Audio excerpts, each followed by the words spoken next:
Hey kids, let me tell you about a detective. We'll call him Carl.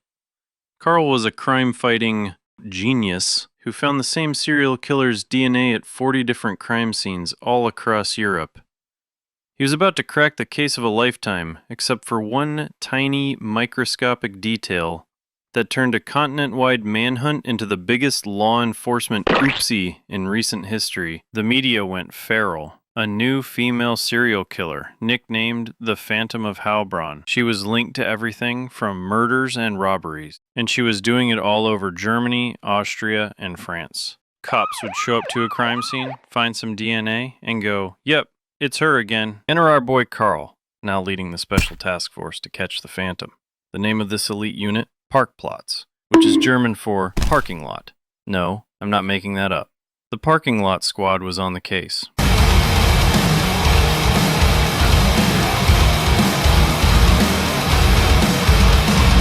It earned that name probably because Carl recruited his entire team from random passers-by in the actual parking lot. Cut to a ransacked apartment. A younger officer points to a clear, bloody handprint on the wall. "Detective Carl, over here! We have a perfect print." Carl, however, is on his hands and knees, carefully swabbing the leg of a wobbly coffee table. "Not now, rookie.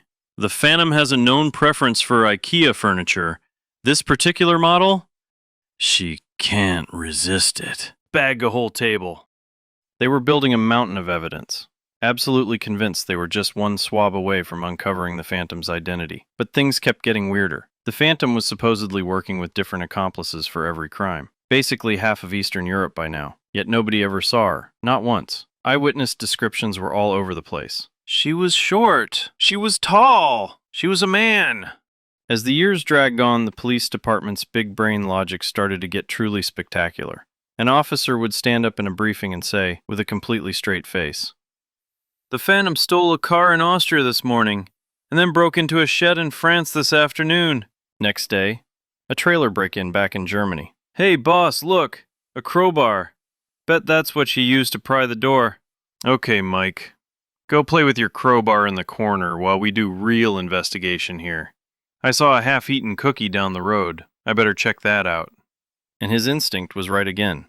No DNA on the crowbar, none on the door, nothing on the window, but the half-eaten cookie tossed on the ground 100 feet from the actual crime scene.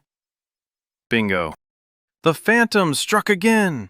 The cookie you swab, boss, it was the Phantom! It came from a kindergarten bake sale right next to the crime scene!" I knew it. At the bake sale, Carl has the whole area cordoned off with police tape. He's interrogating a 5-year-old.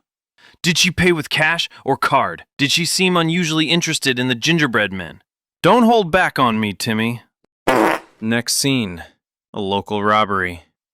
"Hey, boss, we got a robbery here. Window was smashed, presumably by this rock right here. Want to swab it? Or would you rather go swab something irrelevant and far away, like you usually do?" "Actually, you know what, Michael? You're fucking right. But not this one, though. See, Michael, if you want to catch a criminal, you gotta think like one. This rock's too obvious. It's a setup. If I were her, I'd switch it, plant a decoy, and hide the real one somewhere. Like 100 feet away?" Yes. Yes, Michael. More like 200. But you are starting to get it now. So Carl strolls off to a random rock in the distance, and surprise, surprise, Phantom DNA. You gotta be shitting me. He's a natural. Always swabs one weird thing at the scene. And there she is, while others find nothing. Some of his coworkers are starting to notice something's off. Something smells. Then in 2009, it finally snapped. Police were trying to identify a dead man's body. They ran his prints, and somehow the Phantom's DNA showed up. Which, is impossible, since this was a man. And just like that, the whole case imploded. "Hey, Carl! Buddy, just wondering, where do you get those swabs of yours from again?" "These bad boys? Oh, just the local store."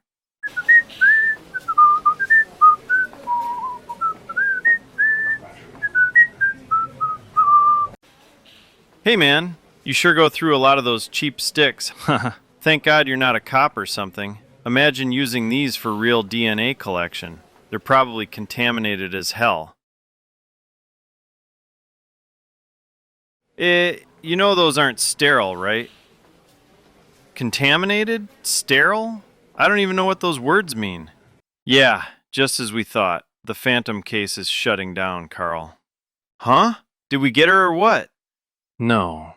You fucking retard. There is no Phantom. It was your cheap-ass cotton swabs that weren't meant for DNA identification. The Phantom is actually some old lady who produced those swabs in the factory, accidentally leaving her DNA on them. We spent 16 years, millions of euros, thousands of investigation hours and resources, literally chasing a ghost! And now, we are all about to lose our fucking jobs. Thanks, Carl.